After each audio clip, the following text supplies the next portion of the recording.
V imenu Očeta in Sina in Svetega Duha. Pridi, Sveti Duh, napolni srca svoje vere in živi ogenj svojega mesta. Pošli svojega Duha in prenuj Bogu in prenuj Božjo in čestne molitve. Sveti Duh naj nas razsvetuje in pomaga, da bomo v življenju spoznali, kar je prav, in seveda radi sprejemali njegove spodbude po Kristusu našem Gospodu. V imenu Očeta in Sina in Svetega Duha. Kako je lepo biti z vami, ko se tako lepo slavi novo življenje.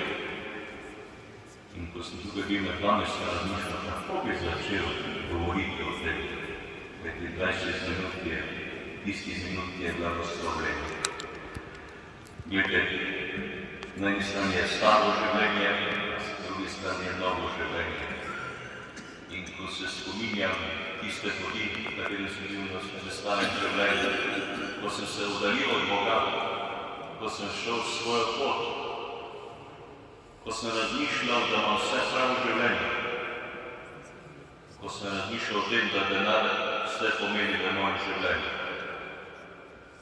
ko nisem obiskoval svete naše, ko nisem molil, ko nisem prejemal zakrveta, ko se več let nisem spovedal. In ko so narasle problemi, težave življenja, ko sem začel iskati pomoči, me je pot prinesla v molitveno skupino Prenova Duha v Vzhodno Oležnico. In tako, ko sem prišel na skupino, ko sem videl ljudi, kako slavijo Aleluja, sem rekel, ti ljudje so zmešani, ti niso normalni, sigurno so ga malo, ali pa so se zdrugirali. Zato, ker je jaz sem vedel iz sebe z starimi stvarmi, z notranjo ranjenost srca, zavrženostjo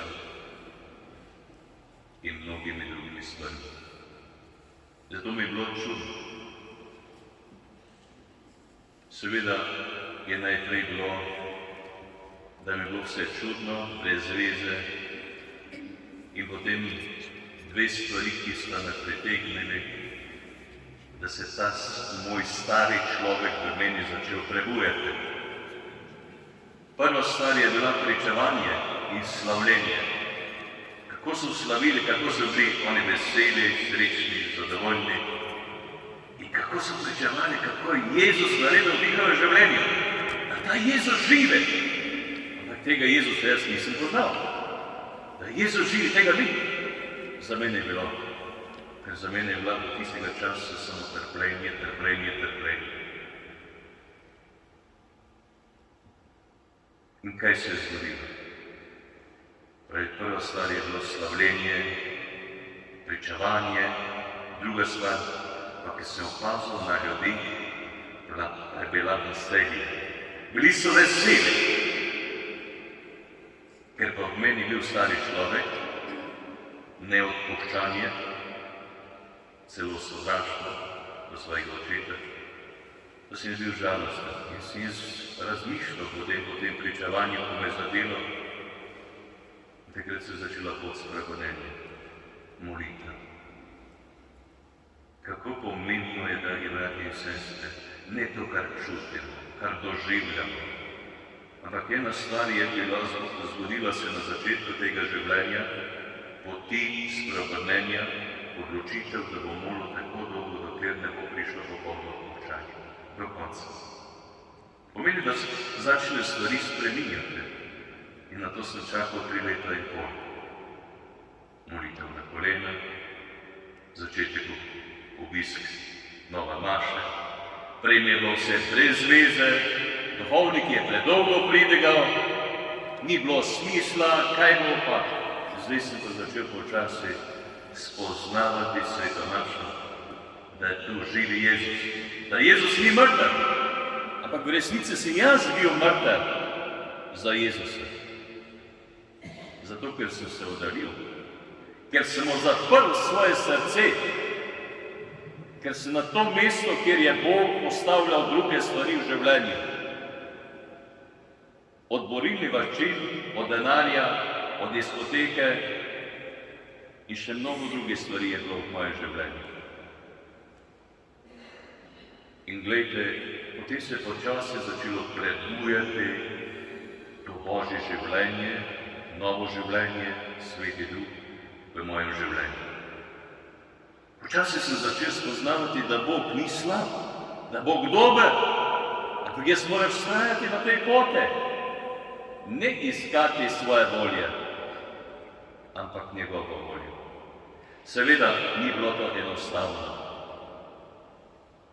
Bili so tu veliko skušnjav, katere so začele počasi dušiti moje srce, moj odnos z Bogom, da ne bi molil, nima smisla molitve in tako naprej. Ampak ostal sem Bogu zvest, ker sem obljubil, da bo vztrajal do konca. Spominjam se prve priprave na izlitje Svetega Duha. Jaz sem takrat treniral borilne veščine, pa ne samo ene. Jaz sem imel 2 kluba, kung fuje, pa še tekmoval v kickboxingu, pa še karate je bil, pa taekwondo. Vsekakor sem iskal samega sebe. In sem imel tako splanirano, da sem hodil na borilne veščine in potem sem še šel na molitveno skupino. Ampak to ne paše skupaj. In potem, ko je duhovnik molil za mene, na izlitje položil roko, mi je sam izrekel besede vednosti oziroma modrosti. Pravi, ti sediš na 2 stole. Jaz sem takoj vedel Jezus Kristus in borilne veščine. Obojno stvar sem imel rad, obojno z srcem. Borilne veščine mi je veliko pomena zato, ker so me tam priznali. Ker sem se čutil sprejetega. Jezus pa je mnogo močnejši. V tistem trenutku je bila odločitev Jezus. Seveda, potem, ko je začel Sveti Duh globje delovati, ko je prišlo tudi do odpuščanja mojega očeta, ko se je začelo stvari spreminjati in sem postal počasi iz odvisnika od borilnih veščin, odvisnik od molitve. Brez molitve si jaz nisem mogel več predstavljati življenja. Ker teh molitve so bili vzponi in padci. In glejte, izlitje Svetega Duha gre za poživitev krstne milosti, sakramenta Svetega Krsta in sakramenta vere. Zato, da bi mi bili orodje v Božjih rokah, da bi spoznali Boga za svojega očeta, da nas neskončno ljubi. To je meni bilo zelo težko, ker sem imel slab odnos z očetom, me oče z menoj. Koliko let sem rabil, da sem spoznal, da je Bog moj oče, da me Bog blagoslavlja, da mi pošilja Jezusa, da me odrešuje, da mi želi največ dobrega v mojem življenju, da je vedno z menoj na Božji način. Ko vidi, da je potrebno, je to lahko prek naših čutil, prek razuma intelekta, lahko pa prek vseh drugih stvari tudi. Ampak najmočnije je v Evharistiji in Svete maše, v sakramentu Svete spovedi. In ko je duhovnik takrat rekel, kdo bo prišel na celonočno češčenje. Vsake mesec bo eno noč celonočno češčenje. In potem sem sklenil kompromis z Bogom, da sem rekel, kolikokrat sem šel v diskoteko, toliko noči hočem biti pred Jezusom, pred najsvetejšim. Seveda ni bilo enostavno. Jaz gledam te ljudi prvokrat, ko pridem, oni tiho, nič ne molijo, začne se mi zehati, a bom zdržal, ne bom zdržal. In potem ta napor, gledajte, ki ga človek vloži ze svoje strani, da Bog blagoslovi. In ko začne potem v notranjosti srca hrepeniti človek po tem, kar je Božje, iskati njegov Božji režim, potem postanemo vse bolj svobodni, srečni, napolnjeni z Božjo milostjo. In potem začnejo tudi tako, kot ima drevo korenine in ko zraste to drevo, ima sadove. In Sveti Duh ima sadove. Galačanom 5. poglavje 22. do 24. vrstice govori o sadovi Svetega Duha. Ljubezen, veselje, mir, potrpežljivost, blagost, dobrotljivost, krotost, zvestoba in samoobvladovanje. A ni to lepo? In potem sem si te sadove začel spisati na list in začel, kako jaz želim te sadove.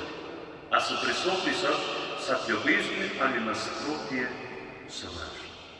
Ali veselje ali žalost? Ali mir ali nemir? Ali sem potrpežljiv ali nepotrpežljiv? In ko sem gledal vsaki dan, kaj je prisotno v moji notranjosti, tako sem potem prosil Gospoda, pomagaj, ker brez tebe ne morem nič.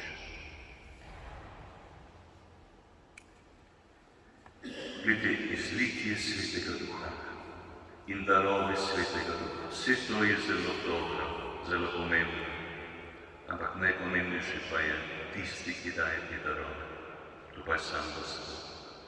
Gospod, nauči me, da te slavim, da te ljubim, da ostanem v tvoji Božji prisotnosti, da umrem samemu sebi in da izpolnim tvojo Božjo voljo. Na tej poti sem spoznal, da najbolj tista stvar, ki nas poveže in združi z Bogom, še bolj tesno je bližnost. Skušajmo predati Gospodu vse tisto, kar vidimo, kar čutimo in prepoznati v drugem človeku to, kar je Bog dal od njega. Ne ga etiketirati, ampak v njim prepoznati tisto Božjo milost. Prepoznati Gospoda v drugem človeku, njegovo delovanje, njegovega Svetega Duha. Biti iskreni v komplimente, ne pripisovati sebi dobrih stvari, jaz ne pa zdaj nekaj dobrega naredil, ne. Brez Božje milosti ne more delati dobro. Samo orodje se lahko, nič druga. In če je že dobro prišlo, se moram vrniti Gospodu in se njemu zahvaliti, da bi zmogel ta Sveti Duh še močneje delovati. Hitro priznati svojo napako. Glede, ne vede človek ni popoln. Ne vede. Razen Jezusa in Marija. In tudi, če nekdo naredi napako, se ni naraben jeziti na tega. Če pogledamo očeta, v Lukove evangelije, tam 15. poglavje, 15:32, vidimo, da oče se ni jezil na sina, ampak ga čakal, gledal, ležal, objel, nagradil. Božji logika. Tudi naš naj bo tak odnos do bližnjega, da prav tisto, če naredi napako, ne gledamo napako, ampak gledamo. Skušamo tako narediti, kot bi Jezus naredil, pa Marija, ali pa Sveti Duh.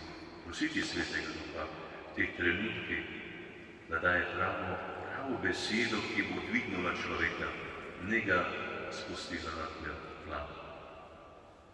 Potem, ko pride v medsebojnih odnosih, da hitro odpustimo. Nikoli ne idete spat zvečer z nekim sovraštvom ali jezo. Nikoli. Kolikokrat se mi je že zgodilo, da sem se na kakega duhovnika jezil. Jaz sem prišel do duhovnika in sem rekel, prosti, jaz sem se jezil na tebi. Rekel, jaz nič ne vem. Se ne moreš vedeti tam, jaz ti povem, jaz se mi jezil na tebi. Ker ima tista beseda zgodila. No, vidite, to je pomembno. Tu notri je treba narediti en red v svoji notranjosti. Zavedati se svoje majhnosti, da sem to, kar sem za Boga. Nič drugega. Nobena stvar. Za kamen svetega krsta.